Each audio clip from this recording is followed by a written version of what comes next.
লেখাটি পড়ে আমি বাকরুদ্ধ। দেখলে তো তোমার মা আজকে কি সিনটাই না ক্রিয়েট করলো। ইস, কোনো মানে হয়? এসব 5 স্টার হোটেলে ডিনার করতে কেউ কখনো নিয়ে যায় ওই রকম একটা ইলিটারেট মহিলাকে? রাগে গজগজ করতে করতে কথাগুলো বলল মল্লিকা। আজকে পারদ খুব চড়েছে। পার্থ তাই মিনমিন করে উত্তর দিল, আমি কি করব, তাতান জেদ করলো বলেই তো নিয়ে যেতে হলো। আফটার অল আজ ওর বার্থডে। কথাগুলো শুনে মল্লিকার পারদ আরো চলল, সঙ্গে গলার রেঞ্জও। What do you mean? এখন যদি জন্মদিনে তোমার ছেলে বলে যে বাবা যাও গিয়ে গঙ্গায় ঝাঁপ দাও, তুমি দিয়ে দেবে? প্রশ্নটা শুনে নীরবতা পালন করা ছাড়া আর কিছুই করার ছিল না পার্থ। তবে মল্লিকা আর নীরব থাকলো না, বলেই চলল, কি করতে যে বাবা মার কথা না শুনে তোমার মতন একটা আজপাড়া গাঁ ছেলেকে বিয়ে করলাম কে জানে। লোকে এমনি এমনি তো বলে না ফ্যামিলি কালচার। ক্লাসের কথা কারণ আছে। আজ বুঝছি তোমার মতন একজন এত বড় গাইনোকোলজিস্টের মাঝে এ ফর অ্যাপেলের জানে না, সেটা কেউ বাইরে থেকে দেখে বুঝবে? ইস, আজকের পার্টিটা আমার সব অফিসের কলিগ, কলেজ ফ্রেন্ড, রিলেটিভরা এসেছিল। কি ভাবলো আমাদের ব্যাপারে? I fail so insult. এক নিঃশ্বাসে কথাগুলো বলে মল্লিকা এবার থামলো দম নেওয়ার জন্য। তখনই ঘরের দরজাটা টোকা ভাঙা গলায় খুব আস্তে জিজ্ঞেস করলো, বাবু আসবো? এতক্ষণ যার জন্য বাবুকে ফ্যামিলি আর ক্লাস নিয়ে এত কথা শুনতে হলো, সেই মহিলাকে হঠাৎ চোখের সামনে দেখে বাবুও মাথাটা আগুন জ্বলে উঠল। বেশ দাঁত মুখ খিচিয়ে ডক্টর পার্থ বসু তার মাকে বলে উঠল, এত সব ব্যাপারে ন্যাকামি করো কেন? বুঝতে পারি না। চাইলে তো এসে ঘরের মধ্যে এখন পারিশানি নেওয়া কি কোনো মানে আছে? ও সরি, আমি আবার পারিশানি এর মানে বুঝি না। বলছি অনুমতি নেওয়ার কি কোনো দরকার আছে? কথাটা শুনে দরজার উপরে দাঁড়িয়ে থাকা মহিলাটা থতমত খেয়ে গেল। তারপর কোনো মতে কথা সাজিয়ে আমতা আমতা করে বলল, না আসলে প্রেসারের ওষুধটা শেষ হয়ে গেছে, 2 দিন হলো। তুই কি একটু এনে দিতে পারবি? পারবো না, কি করবে? অ্যান্ড আই ডোন্ট থিঙ্ক যে তুমি এত সহজে পরলোকে যাবে। আমার লাইফটাকে হেল না করে তো তোমার যাওয়া হচ্ছে না। কথাটা শুনে এবার মল্লিকা বলে উঠল, থাক পার্থ, আমাকে শুনিয়ে আর মাকে শাসন করতে হবে না। যতটা ইনসাল্ট হবার তো হয়েই গেছে। ওনাকে পার্টিতে নিয়ে গিয়ে এখন বাড়িতে এসে এই সিন ক্রিয়েট আর পোষাচ্ছে না। এরপর আর মল্লিকা ওই ঘরে থাকলো না।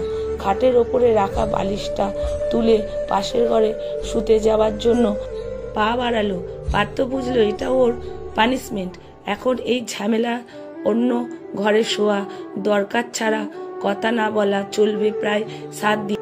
ব্যাপারটা ভেবেই আবার ছড়ানো ছেটানো রাগ এসে জমা হলো দরজার ওপরে দাঁড়িয়ে থাকা মায়ের ওপর। সব তোমার জন্য হলো। তুমি বোঝা, তুমি আমার সোসাইটি মেশার মতো মানুষ না। আমি বললাম আর তুমি নাচতে নাচতে চলে গেলে হ্যাংলার মতন। তুমি তো তাতানকে মিথ্যে বলতে পারতে যে তোমার শরীর খারাপ, তাহলেই তো তাতান আর জেদ করতো না। কিন্তু না, সব সময় আমাকে সব জায়গায় লজ্জা দিতেই হবে।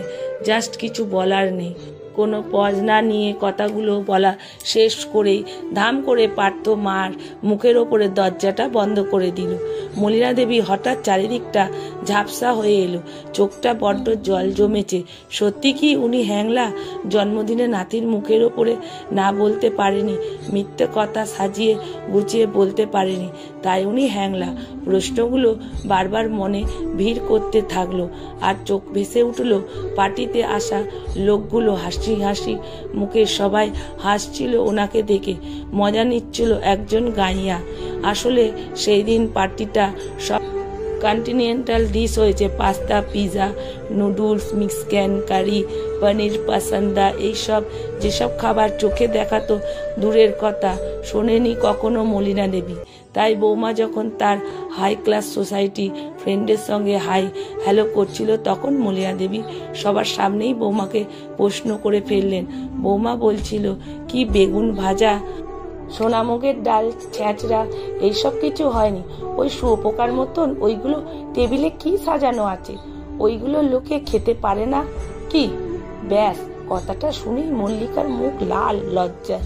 আশেপাশে সবাই তো যে লাইভটা শো দেখার মতো হো হো করে হেসে উঠল। পাশে দাঁড়িয়ে থাকা একজন মহিলা হাসি মুখেই বলে উঠল, aunty, are you are of mind? আপনি কি বলছেন এইসব? মলিনা দেবী বোকার মতো মুখ করে আর একটা প্রশ্ন করে ফেলল, আন্টি? মা, তুমি আমাকে আন্টি বলে কেন ডাকছো? আমি তো তোমার মাসিমা হই। কথাটা শেষ করতে মল্লিকা সবার সামনে চিৎকার করে উঠল, আপনি থামবেন মা? Just stop you please. কিন্তু ততক্ষণে যা হবার তো হয়ে গেছে। পুরো পার্টিটা, ইনভিটেশন গেস্টরা তখন মুখে টিপে টিপে হেসে মজা লুটছে। মল্লিকা হাসি তো আরো ওকে সরাসরি বলে ফেলল, leave you Mallika, you understand? তোর হাজবেন্ড জুয়েল হলেও ফ্যামিলিটা ভালো চুজ করতে পারিসনি। মিনিমাম সেন্সটুকু কাজ করে না ভদ্র মহিলা। একে নিয়ে এইসব জায়গা আসাটা তোদের উচিত হয়নি একদম। সেই দিন কথাটা যেন তীরের মতো এসে বিঁধেছিল মল্লিকা। আর তার বেশ চলেছিল 7 দিন। পাত্রর সঙ্গে কথা বন্ধ, বাড়িতে রান্না বান্না বন্ধ, আর শাশুড়ি মাকে চোখের সামনে দেখলে তেলে বেগুনে জ্বলে ওঠা। শেষের উপসর্গটা এই 7 দিন পার্থও হয়েছে। মা এই কদিন যাবত কথা বলতে এসছে, পার্থ মুখ ঝামটা ছাড়া আর কিছুই ফিরিয়ে দিতে পারেনি। এই যেমন সেই দিন বাড়ির কাজে লোক আসেনি, মল্লিকা রেগে ঠেলায় সকাল সকাল অফিস বেরিয়ে গেছে, লাঞ্চ করবে ক্যান্টিনে, কিন্তু পার্থ তো কখনো না খেয়ে বেরায় না। তাই মল্লিকা দেবী নিজেই চলে গিয়েছিল রান্নাঘরে। হাতে তেলে মেখে এঁচড় কেটেছিল।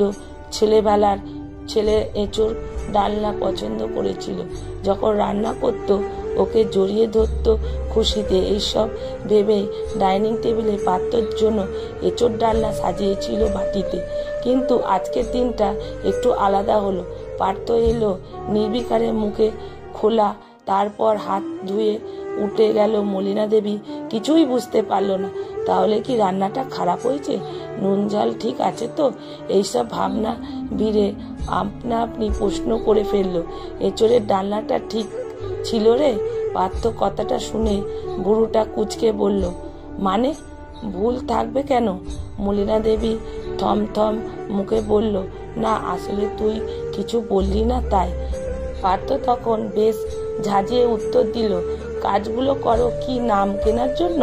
কি ভাবলে এইসব রান্না করে খাওয়ালেই সেই দিন ইনসালটা ভুলে যাব? তোমার জন্য মল্লিকার সঙ্গে আমার সম্পর্কটাকে এত ঝামেলা। 7 দিন ধরে আমরা কথা বলছি না, সেই সব এই এঁচড় ডালনাকে ভুলে যাব? মলিনা দেবী এইসবের পর কি বলবে বুঝতে পারছিল না। সত্যি এরপর কিছু বলার থাকে না, শুধু চোখ দুটো আবার ঝাপসা হয়ে যাচ্ছে জলে। অনেক চেষ্টা করেও চোখ দুটোকে রুক্ষ শুষ্ক রাখতে পারছে না। সেটা দেখে পার্থর গলার রেঞ্জটা আরো বাড়িয়ে বলল, মা প্লিজ এই মেলা ড্রামাটা বন্ধ করো, এইসব ন্যাকামি আর সহ্য হচ্ছে না। মল্লিকা দেবী এই কথাটাও কোনো উত্তর দেয়নি, কারণ সামনে যে দাঁড়িয়ে এইসব কথাগুলো বলছে তাকে উনি চেনে না। এই পার্থ একদম অচেনা। ওর নিজের ছেলে আজ অনেক দূরের লোক, যাকে দূর থেকে দেখা যায় কিন্তু ধরা ছোঁয়ার বাইরে। এই সবের পর 7 দিন কেটে গেছে। আজ 21শে ফেব্রুয়ারি, ভাষা দিবস। তাতানের স্কুলে আজ প্রোগ্রাম আছে। বাংলা ভাষা আমাদের বাঙালিদের কাছে কতটা গুরুত্বপূর্ণ সেটা নিয়ে বক্তব্য রাখবে। বাচ্চা ছেলে মেয়েদের কাছে বাংলা ভাষা কি সেটা নিয়ে একটা আলোচনাও হবে। আর কিছু স্টুডেন্ট স্পিচ দেবে মাতৃভাষা সম্পর্কে। তাদের মধ্যে তাতান একজন। ক্লাসে ফার্স্ট হয় বলে স্কুলের নামটা সবার আগে সিলেক্ট করেছে। এখন ওর ক্লাস 8, কিন্তু রেজাল্ট দেখে সবাই বুঝে গেছে এই ছেলের ভবিষ্যতে ডাক্তার হবার মতন। এত সেন্স হিউম্যানিটি নলেজ অনেকের মধ্যে দেখা যায় না। গাড়িতে বসে মল্লিকা এইসব কথাই ভাবছিল আর মুখে গর্বে হাসিতে ভরে উঠল। মাঝে মাঝে ফাংশনটা দুপুর 12টা থেকে শুরু, ওরা তারই একটু আগেই বেরিয়ে গেছে। তাতান এত লোকের সামনে স্পিচ দেবে আজ মল্লিকা, তাই ভাষা দিবস ইতিহাস কাল রাত 2টো অবধি জেগে ছেলেকে মুখস্থ করিয়েছে। পার্থ আজ বেশ এক্সাইটেড, নিজের সব কাজ ফেলে আজ এসেছে স্কুলের ছেলের স্পিচ ভিডিও রেকর্ডিং করবে, তারপর কলিগদের শোনাবে। এই সব ভাবনার ভিড়ে ওদের গাড়িটা স্কুলের সামনে এসে থামলো। অডিটোরিয়ামে ফার্স্ট ফ্লোরেতেই ওদের সিট করা ছিল। পৌঁছানো 15 মিনিটের মধ্যে অনুষ্ঠান শুরু হলো। রবীন্দ্রসঙ্গীত গেয়ে উদ্বোধন অনুষ্ঠান পরেই তাতানের স্পিচ। পার্থ সঙ্গে সঙ্গে মোবাইলের ভিডিও ক্যামেরা অন করে রেডি। লোকের ভিড়ে ঠাসা অডিটোরিয়ামে স্টেজে যখন ছেলেকে উঠতে দেখলো তখন আপনি ওর মুখে একটা হাসি চলে এলো। কি স্পিচ দেবে তাতান? ভাষা দিবস নিয়ে কি বলবে? একরাশ ভাবনা এসে ভিড় করলো পার্থর মনে, আর তখনই বলতে শুরু করলো, আজ 21শে ফেব্রুয়ারি, আজ ভাষা দিবস 1952 সাল। আজকের দিনে বাংলা ভাষা বলার জন্য কিছু মহাপ্রাণ আন্দোলন করে পুলিশের গুলি বুকে নিয়ে শহীদ হয়েছে।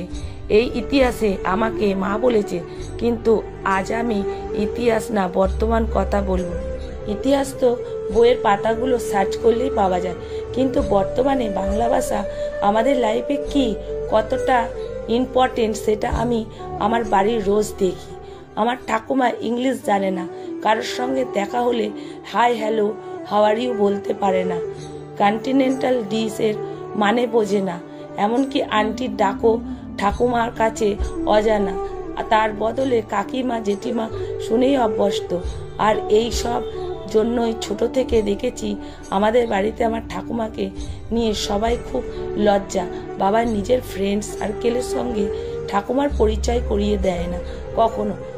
বাড়িতে কিট্টি পার্টি হলে মা ঠাকুমাকে স্ট্রিক্টলি বারণ করে দেয় যেন নিজের ঘর থেকে না বেরোয়, ডাইনিং রুমে ভুল করেও সবার সামনে না আসে। এমনকি আমার বার্থডে পার্টিতেও ঠাকুমা এন্টি আমার মা বাবা পছন্দ করে না। ঠাকুমাকে না 5 স্টার হোটেলে নিয়ে যাওয়া যায় না, তাদের জন্য 7 দিন ধরে বাড়ির ঝামেলা হয়। মা বাবার সঙ্গে কথা বন্ধ করে দেয়।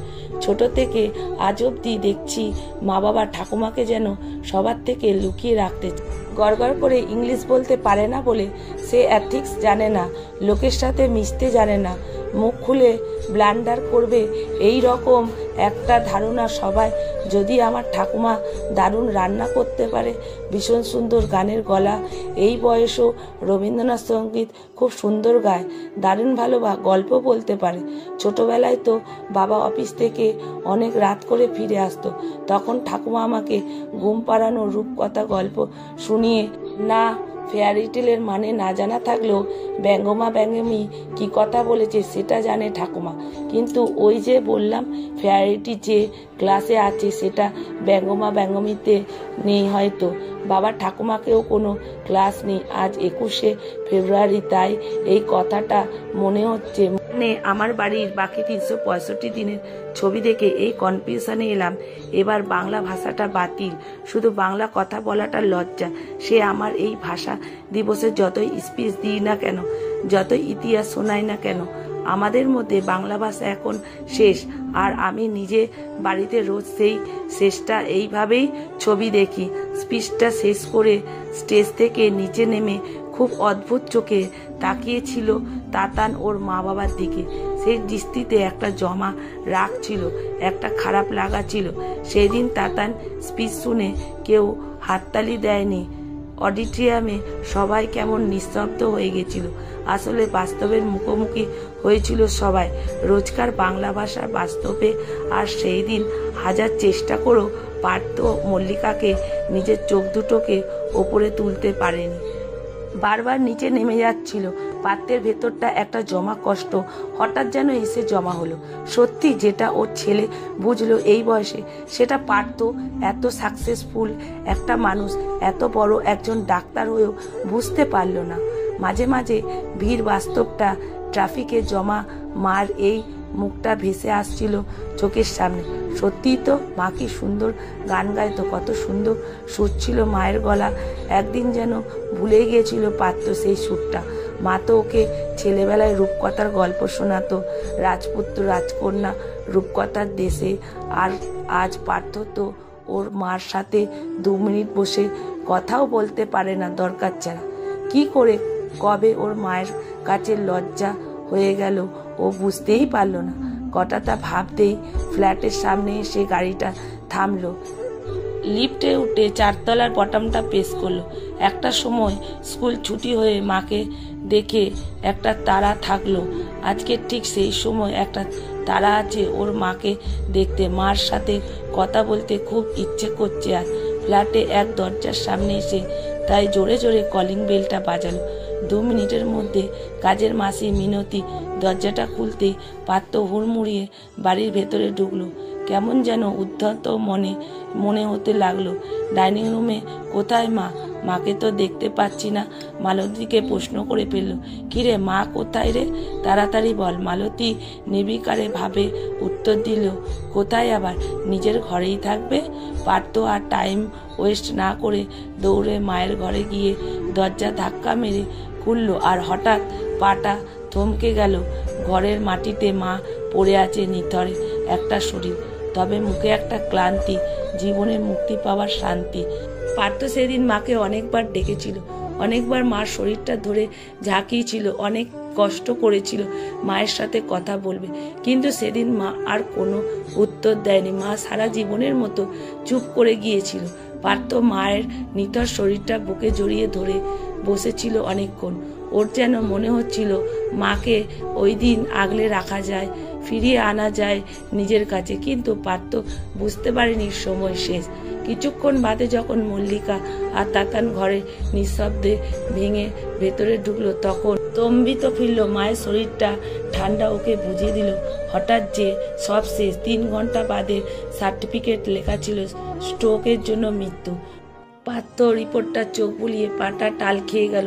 2 সপ্তাহ আগে তাতানের জন্মদিনের দিন রাত্রিবেলা মা ওর ঘরে এসেছিল না প্রেসারের ওষুধের কথা বলতে, আর ও মুখের উপরে দরজা বন্ধ করে দিয়েছিল। তারপর তো ও ওষুধের কথাটা ভুলেই গিয়েছিল। আর বেশ কিছুদিন ধরে তো মা এই হাই প্রেসার প্রবলেমটা চলছিল, তার জন্য স্ট্রোক হলো না হঠাৎ, তাহলে ওর জন্য ওর মা মারা গেল। সেদিন চুল্লিতে মাকে ঢোকানোর সময় শেষবার মায়ের মুখটা দেখলাম। ও আর কানে যেন একটা কথা বেজে উঠল, অ্যান্ড আই ডোন্ট থিঙ্ক তুমি এত সহজে পরলোকে যাবে আমার লাইফটাকে হেল না করে।